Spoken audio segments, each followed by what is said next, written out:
যে সমস্ত দেশে এটা হিস্টোরিক্যালি দেখা গেছে,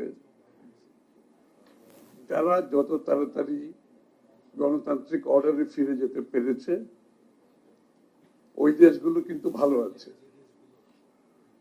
এবং ওই দেশগুলো ভালো করছে। আর যে দেশগুলো এরকম একটা তর্ক বিতর্কে জড়িয়ে বিভিন্ন ইস্যু সামনে এনে এই নির্বাচনকে বিলম্বিত করেছে, সেই সমস্ত দেশে আপনি গৃহযুদ্ধ, সামাজিক বিভক্তি এবং অর্থনৈতিক বিপর্যয় ঘটেছে। এটা প্রমাণিত, এটা রিসার্চের মাধ্যমে প্রমাণিত। যারাই বিভিন্ন তর্ক বিতর্কে জড়িয়ে ডেমোক্রেটিক অর্ডারকে বিলম্বিত করেছে, সেই সমস্ত দেশের আজকে অবস্থা খুবই খারাপ। 14 মাস পরে এখনো তর্ক বিতর্ক চলছে।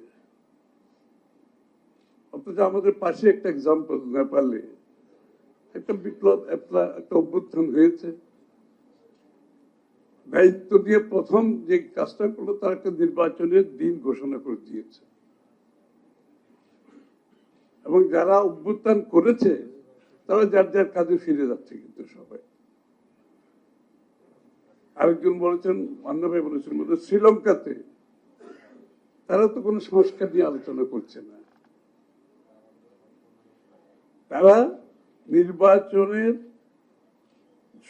সব দেশগুলোর আলটিমেট কি, যে একটি যখন সরকার দেশকে ধ্বংসের মুখে ঠেলে দেয়, এটার মূল গোড়াটা হচ্ছে এরা গণতান্ত্রিক প্রক্রিয়া থেকে, অর্ডার থেকে বের হয়ে গেছে এই দেশগুলো। যেমন আমাদের দেশে যেটা হয়েছে, যে একটা 15-16 বছর একটা দেশে প্রতিনিধিত্বহীন একটি সরকার দেশ চালিয়েছে, যার কারণে আজকে বাংলাদেশ যেখানে দাঁড়িয়ে আছে, যে গর্তের মধ্যে আমরা পড়েছি, সেখান থেকে উঠার চেষ্টা করছি। আমি যদি বলি এই প্রতিনিধিত্বহীন একটি অবস্থার কারণে বাংলাদেশ এখানে দাঁড়িয়েছে, আজকে 14 মাসে, হ্যাঁ ঠিক আছে, সেটা একভাবে খারাপ কাজ করেছে।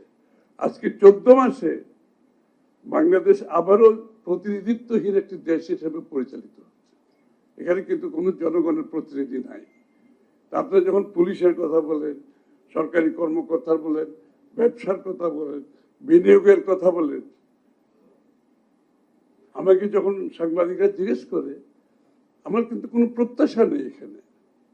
আমার প্রত্যাশা নেই এই কারণে, যে সরকারের প্রতিনিধিত্ব নাই, যাদের পিছনে জনগণের সমর্থন পুষ্ট একটি সরকার শক্তিশালী, যে যার পলিটিক্যাল মাসেল আছে।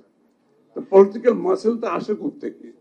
জনগণের সমর্থিত একটা সরকারের মাধ্যমে। এটা আজকে 14 মাস ধরে অনুপস্থিত, যেটা গত 16 বছর ধরে অনুপস্থিত ছিল।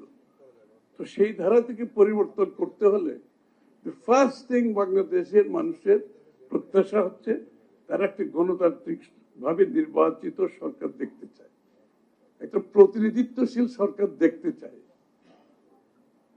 একটি প্রতিনিধিত্বশীল সংসদ দেখতে চায়, সরকার দেখতে চায়, যেই সরকার তাদের কাছে দায়বদ্ধ থাকবে, জবাবদিহি থাকবে। এখানে জবাবদিহিতা, দায়বদ্ধতা হচ্ছে মূল সমস্যা বাংলাদেশে। এবং যে সমস্ত দেশে স্বৈরাচার ছিল, ফ্যাসিস্ট ছিল, ওখানে একই সমস্যা ছিল, দায়বদ্ধতা, জবাবদিহিতার অভাব। কারণ তারা অনির্বাচিত সরকার, তারা ক্রমান্বয়ে স্বৈরাচার হয়েছে, ক্রমান্বয়ে তারা ফ্যাসিস্ট হয়েছে। তারা তো সেখান থেকে এখনো বেরোতে পারছে না। আবার এখানে কত ধরনের আলোচনা এখানে চলছে। আমার প্রশ্ন হচ্ছে যে শেখ হাসিনা স্বৈরাচার পতনের পরে 14 মাস পরে আমরা এখনো কেন এইসব আলোচনা করছি? সংস্কারের কথা আলোচনা করছি, সংস্কারের কে নিয়ে বহু আলোচনা হয়েছে, ঐক্যমত কমিশন হয়েছে, আমাদের কোনো আপত্তি নেই। কোয়াইট অনেস্টলি, ঐক্যমত কমিশন হোক আর না হোক, সংস্কারে ঐক্যমত হোক আর না হোক, বিএনপির পক্ষ থেকে আমরা 9 বছর আগে ভিশন 2030 মাধ্যমে আমাদের কি কি সংস্কার হবে আমরা জাতির সামনে তুলে ধরেছি 9 বছর আগে। পরবর্তীতে 27 দফার মাধ্যমে বিএনপি কি কি সংস্কার হবে আমরা ডিক্লেয়ার করেছি জাতির কাছে। তার পরবর্তী সময়ে আমাদের যুগপৎ আন্দোলন, আমাদের সাথে যারা আন্দোলন করেছে তাদের মতামতের পরিপ্রেক্ষিতে 27 দফাকে 31 দফা সংস্কারে নিয়ে গেছি। এটা শেখ হাসিনার আমলের কথা বলছি আমি, 5ই আগস্টের পরবর্তী না। তখন কারো কাছ থেকে আমরা সংস্কারের এত ডিটেইলড একটা প্রোগ্রাম নিয়ে কোন দল দেশের সামনে সেটা প্রতিষ্ঠা করে নাই। 31 দফাতে আমাদের যুগপতি যারা ছিল সবাইকে নিয়ে আমরা শেখ হাসিনার সময় 2 বছর আগে এটা জাতির সামনে তুলে ধরেছি। সুতরাং সংস্কারের জন্য সংস্কার কমিশন হয়েছে, আমাদের কোনো আপত্তি নেই, আমরা তো অংশগ্রহণ করছি। সংস্কার কমিশন হোক আর না হোক, as far as we are concerned, আমাদের 31 দফার সংস্কার আমরা বাস্তবায়ন করব। সুতরাং সংস্কার কমিশনের যে এক্সারসাইজ আমাদের কোনো আপত্তি নেই, কিন্তু এই এক্সারসাইজের মাধ্যমে 14 মাস পরে আমাকে এখনো আলোচনা করতে হবে কেন? ঐক্যমত যতটুকু হয়েছে ভালো, আমি তো ঐক্যমত কমিশন, দ্য ভেরি নোমেনক্লেচার, যে শব্দটা হচ্ছে ঐক্যমত commission. Let us be honest about it. যতটুকু ঐক্যমত হয়েছে, let us close the chapter. ঐক্যমতের বাইরে গিয়ে আবার কেন এত সব আলোচনা আমাদেরকে করতে হচ্ছে? কেন আমাকে পিআর নিয়ে আলোচনা করতে হবে? পিআর যদি ঐক্যমত না হয়, ক্লোজ দ্য চ্যাপ্টার, চ্যাপ্টার বন্ধ করে দেন। কিন্তু আমি পিআর এর বিরোধিতা আমি করলে সেটা আমাকে জনগণের মতামত নিয়ে করতে হবে। আমরা যদি ঐক্যমত যতটুকু হয়েছি, এটাকে আমাদেরকে দায়িত্বটা কে দিয়েছে? আমরা এতদিন জনগণের মালিকানার কথা বলেছি, তো জনগণের মালিকানা যদি হয়ে থাকে, আমরা কয়টি দল বসে টেবিলের চারদিকে বসে বাংলাদেশের ভবিষ্যৎ নির্ধারণ করব, এই দায়িত্ব কে দিয়েছে? কোন রাজনৈতিক দলকে বিএনপি কেও দেয় নাই, অন্য কোনো দলকেও দেয় নাই। তা আমরা একদিকে বলছি জনগণের মালিকানা, আবার আমরা নিজেরা বসে সব নির্ধারণ করতে বসেছি এখন আগামীর বাংলাদেশে কি কি সংস্কার দরকার হবে। আমরা যদি ঐক্যমত হয়েও থাকি, এটাও তো জনগণের কাছে নিয়ে যেতে হবে, কারণ আমাদেরকে তো সে দায়িত্ব কেউ দেয় নাই। এটা বাংলাদেশের জনগণকে, জনগণের কাছে আগামী নির্বাচনে আমাদেরকে আমাদের ম্যান্ডেট নিয়ে সংসদে আসতে হবে এটা পাস করার জন্য। আজকে যদি আমরা সবাই নাকে খত দিয়ে সব অনেক কিছু জিনিস ঐক্যমত হয়ে যায়, কালকে যদি বাংলাদেশের মানুষ সেটাকে না চায়, ম্যান্ডেট না দেয়, তাহলে কি হবে? সহজ পথ হচ্ছে যেটা আমরা বিএনপির পক্ষ থেকে করেছি, পরবর্তী 31 দফা করেছি, যে আমাদের বিষয়টা আমরা তো পরিষ্কার করেছি, জনগণের কাছে নিয়ে গেছি, এবং 31 দফা নিয়ে আমরা জনগণের কাছে যাবো আবার। কিন্তু তার বাইরে গিয়ে যে একটা এক্সারসাইজ চলছে, এই এক্সারসাইজের মাধ্যমে লাভের থেকে ক্ষতি বেশি হচ্ছে, আমাদের বিবেচনা করতে হবে। জাতিকে কি আমরা কনফিউজ করছি প্রতিনিয়ত? জাতির মধ্যে কি আমরা বিভেদ সৃষ্টি করছি কোনো কারণ ছাড়া? খুবই পরিষ্কার কথা, প্রত্যেকটি দলের চিন্তা ভাবনা, দর্শন, ভবিষ্যৎ রূপরেখা থাকবে। আপনি নিয়ে যান আগামী নির্বাচনে জনগণের কাছে, আপনি ম্যান্ডেট নিয়ে সংসদে আসে পাশ করেন, কিন্তু আপনি জোর মানে ঐক্যমতের একটা কমিশনের কথা বলে এর মধ্যে কতদিন এক্সারসাইজ করলাম, এখন আবার কমিশন ঐক্যমতের বাইরে গিয়ে আবার নতুন নতুন দাবি নিয়ে জাতিকে বিভক্ত করবেন। আমি যেটা বলেছি প্রথমে, যেই সমস্ত দেশ এই অভ্যুত্থান পরবর্তী সময় এই প্রক্রিয়াতে ঢুকছে, এই চক্রের মধ্যে যারা পড়েছে, সেই সমস্ত দেশ আজকে অত্যন্ত খারাপ অবস্থায় আছে। আমরা বাংলাদেশকে তো সেদিকে নিয়ে যেতে পারবো না। আগে জনগণের অধিকার প্রতিষ্ঠিত করে নির্বাচনের মাধ্যমে নির্বাচন ডেমোক্রেটিক অর্ডার দেশে ফিরিয়ে আনি, যেটার অনুপস্থিতিতে আজকে বাংলাদেশ এই অবস্থায় খারাপ অবস্থায় এসছে। আমরা ডেমোক্রেটিক অর্ডার ফিরিয়ে আনার পরে প্রত্যেকটি দলের আমাদের তাদের অধিকার থাকবে সংসদের ভিতরে না, শুধু যদি ডেমোক্রেটিক অর্ডার থাকে সংসদের ভিতরে এবং সংসদের বাইরে তারা তাদের দাবি দাওয়া নিয়ে প্রতিনিয়ত জনগণের কাছে যেতে পারবে, তাদের কথা বলতে পারবে, জনমত সৃষ্টি করতে পারবে। এটাই তো গণতন্ত্র। আপনার জনমত সৃষ্টি করে আপনার দাবিটা আপনি প্রতিষ্ঠিত করেন।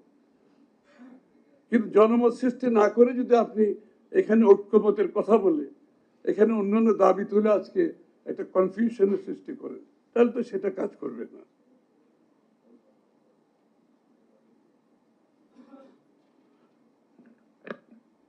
আমি এই বক্তব্য দীর্ঘায়িত করছি না, আমার মনে হয় অনেক বক্তব্য হয়েছে। তো আমি যেটা আমরা প্রস্তাব করব সেটা বাংলাদেশের মানুষ এর বাইরেও জানতে চাচ্ছে যে তাদের জন্য কি আছে আগামীর বাংলাদেশে। আমরা দয়া করে তাদেরকে এই কথাগুলো বলি। প্রত্যেকটা দলের উচিত আগামীর জেন জি বলেন, নতুন যারা ভোটার হয়েছে, আমাদের তরুণ প্রজন্ম যারা আছে, বাংলাদেশের যারা প্রতিবন্ধী আছে, বাংলাদেশে যারা চাকরি বাকরি পাচ্ছে না তারা আছে, মহিলাদের অধিকারের ব্যাপার আছে, বাংলাদেশের তো সমস্যার শেষ নাই। সুতরাং আমার মনে হয় প্রত্যেকটি দল জনগণের সামনে তাদের আগামীর বাংলাদেশের স্বপ্ন দেখানোর কথা হলো দরকার, এবং বিএনপির পক্ষ থেকে আমরা চেষ্টা করছি সেটা। আমরা বলেছি 18 মাসে 1 কোটি লোকের চাকরি দেব, আমরা ব্যবস্থা করব। এখন আমি চাকরি দেব, it is a political statement হিসাবে কেউ দেখতে পারে, আবার কেউ এটাকে সিরিয়াসলি নিয়ে বলতে পারে বিএনপি 1 কোটি লোকের চাকরির ব্যবস্থা করে এই কথাগুলো বলছে।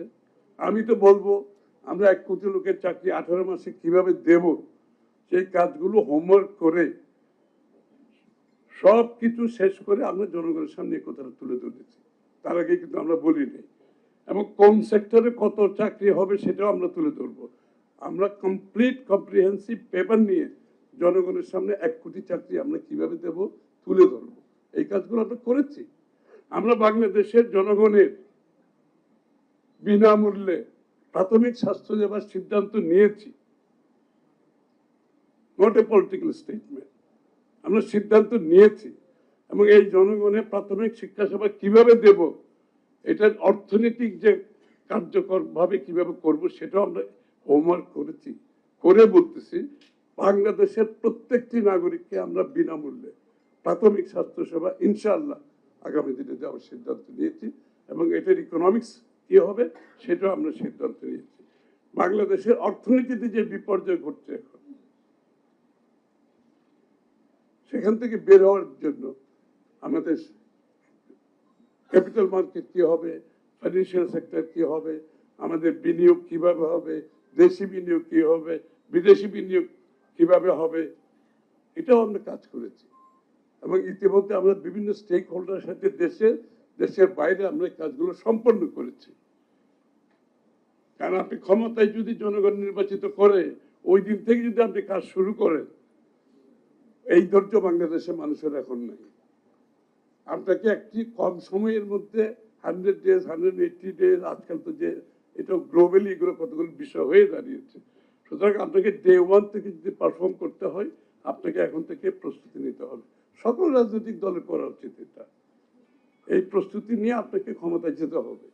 তা আমরা তো জনগণের যে বাংলাদেশের বিগত 15-16 বছরের মানুষের আজকে ব্যবসাকে, তুমি যেটা বলেছে বিএনপি স্লোগান কি, শুধু রাজনীতিকে গণতান্ত্রায়ন করলে তো চলবে না, আপনি অর্থনীতিকে গণতান্ত্রায়ন করতে হবে। অর্থাৎ বাংলাদেশের মানুষ রাজনীতিতে যেভাবে level playing field equal access পাবে, অর্থনীতিতে ইকুয়াল অ্যাক্সেস সবাইকে পেতে হবে। সবার জন্য লেভেল প্লেইং ফিল্ড থাকতে হবে। বাংলাদেশের উন্নয়নে, বাংলাদেশের অর্থনৈতিক কর্মকাণ্ডে বাংলাদেশের প্রত্যেকটি মানুষ যাতে অংশগ্রহণ করতে পারে সেই নাগরিক অধিকার আমাকে নিশ্চিত করতে হবে। সো গণতন্ত্রায়ন শুধুমাত্র রাজনীতিতে করলে চলবে না, আপনাকে অর্থনীতিতে করতে হবে। আমরা একটু আগে আমি একটা স্পোর্টসের প্রোগ্রামে একটা সুইমিং কম্পিটিশন থেকে আসতেছি, আমি ওখানে দেখলাম প্রচুর জনসমাগম। ওই যে সুইমিং কম্পিটিশন আমাদের ঢাকা উত্তর বিএনপি নর্থে করেছিল, জিয়াউর রহমান সাহেবের মাজারের সামনে যে লেকটা আছে ওখানে, ওটাকে পরিষ্কার করা হয়েছে। Competition, beautiful programme. এবং ওখানে অনেক তরুণ অংশগ্রহণ করছে। তা আমি ওখানে বললাম স্পোর্টসকে গণতন্ত্রায়ন করতে হবে। স্পোর্টস যাতে কোনো কুক্ষিগত কোনো কিছু লোকের হাতে আপনি দেখেছেন, এখানে স্পোর্টসটাকেও কিন্তু নিজেদের মতো করেছে, যে জন্য আমাদের যে সম্ভাবনা আছে সেটা আমরা করতে পারি নাই। প্রত্যেকটি বিষয়ের মধ্যে আপনি গণতন্ত্র খালি ভোট নিয়ে সংসদে গিয়ে সরকার গঠন করবেন আর বাকি বিষয়ে বাংলাদেশের মানুষের কোনো অধিকার থাকবে না, এই ধরনের ভবিষ্যৎ বাংলাদেশের মানুষ চায় না। প্রত্যেকটি সেক্টরকে গণতন্ত্রায়ন করতে হবে, বাংলাদেশের মানুষের সরাসরি অংশগ্রহণ করার জন্য লেভেল প্লেইং ফিল্ড থাকতে হবে। তো আমরা এই মেসেজগুলো দিচ্ছি। আজকে বাংলাদেশের মানুষ তার নিজের জন্য, তার নিজের পরিবার কিভাবে চলবে, তার ছেলে মেয়ের লেখাপড়া কি হবে, তার স্বাস্থ্য সেবা কিভাবে হবে, তার চাকরি পাবে কিনা, ব্যবসা করতে পারবে কিনা, তার অ্যাক্সেস থাকবে কিনা, ঋণ, বাংলাদেশের ঋণ কি কিছু মানুষের হাতে থাকবে নাকি সাধারণ মানুষের সকলের অধিকার থাকবে, এই বিষয়গুলো আজকে তরুণ ইয়াং জেনারেশন সবার জন্য এই বিষয়গুলো কিন্তু পরিষ্কার। আমরা এই বিষয়গুলো পরিষ্কার করা দরকার জনগণের কাছে। এটাই আগামী বাংলাদেশ গড়ার জন্য আমাদের গণতান্ত্রিক বাংলাদেশের মাধ্যমে পূর্ণ একটা গণতান্ত্রিক প্রক্রিয়াতে আমাদেরকে ঢুকতে হবে। পুরো সাইকেল যদি ডেমোক্রেটিক সাইকেল না হয়, আপনি শুধুমাত্র নির্বাচিত একটি সরকার হলে বাংলাদেশে গণতন্ত্র কাজ করবে না। বাংলাদেশের গণতন্ত্র তখনই কাজ করবে যখন বাংলাদেশের গণতন্ত্রের সাথে বাংলাদেশের মানুষের প্রত্যেকটি বিষয়ে সম্পৃক্ত হতে পারবে, তারা অংশীদার হতে পারবে, তারা এটার পার্ট হতে হবে। সুতরাং আগামীর বাংলাদেশে আমরা এগুলোকে নিয়ে একটু জোর, এইসব বিষয়ে একটু জোর দেই। শুধুমাত্র বিভিন্ন বিষয় এনে আমাদের তর্ক বিতর্ক বিভক্তি সৃষ্টি না করে আগামী ফেব্রুয়ারির প্রথমার্ধে একটি সুষ্ঠু নির্বাচনের মাধ্যমে আমরা একটা বাংলাদেশে গণতান্ত্রিক অর্ডারটা ফিরিয়ে আনি। ফার্স্ট থিং, গণতান্ত্রিক অর্ডার ফিরিয়ে আনার পর প্রত্যেকের যাতে মুক্ত পরিবেশে সকলে যাতে কাজ করতে পারে, সাংবাদিকরা যাতে কাজ করতে পারে, প্রত্যেকটা রাজনৈতিক দল তাদের কথাগুলো মুক্তভাবে বলতে পারবে, সকলের সমান অধিকার নিশ্চিত করতে হবে। এগুলো হচ্ছে মূল বিষয়। এগুলোতে না গিয়ে আমরা বিভিন্ন প্রক্রিয়ার মধ্যে বিভিন্ন প্রশ্ন এনে একটা কনফিউশন সৃষ্টি করার চেষ্টা করছি। সবাইকে ধন্যবাদ।